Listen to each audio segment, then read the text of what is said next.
আসসালামু আলাইকুম। আজকে আমি পাঁচমিশালি সবজি রান্না শেয়ার করব।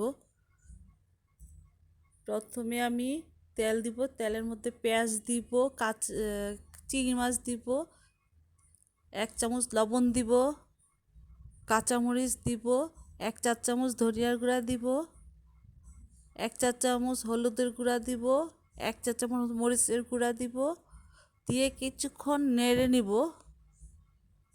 নেড়ে 1 টেবিল চামচ পেঁয়াজ বাটা দিব, দিয়ে কিছুক্ষণ কষিয়ে তারপরে আমি সবজিগুলো দিব। পটল, বরবটি, আলু, তারপর হালকা সিদ্ধ করে রেখেছি কাঁঠালের বিচি, ওগুলো ঢেলে দিয়ে কিছুক্ষণ নেড়ে ঢাকনা দিব। 5 মিনিটের জন্য ঢাকনা দিয়ে ডেকে দিব সিদ্ধ হওয়ার জন্য। সিদ্ধ হয়ে গিয়েছে, এখন আমি ভেন্ডিগুলো ছেড়ে দিব।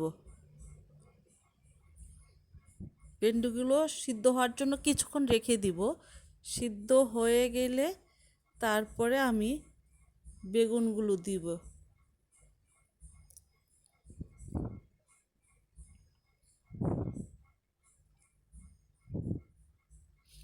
আমার ভেন্ডি সিদ্ধ হয়ে গিয়েছে, এখন আমি কাটা বেগুনগুলো ছেড়ে দিব। বেগুনগুলো আগে দিলে গলে যাবে, তাই আমি কেটে রেখে দিয়েছি। সব সবজি সিদ্ধ হওয়ার পরে আমি বেগুনগুলো লাস্টে দিয়েছি যেন গলে না যায়।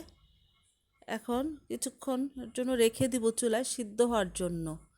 আমার সব সবজি সিদ্ধ হয়ে গিয়েছে, এখন আমার কাঁচামরিচ, ধনিয়া পাতা দিয়ে রান্না শেষ করব। আমার রান্না হয়ে গিয়েছে।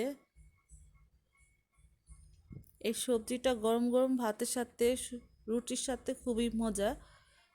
এটা রান্না আমার হয়ে গিয়েছে।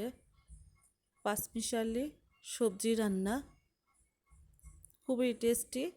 গরম গরম ভাত, রুটির সাথে পরিবেশন অসাধারণ।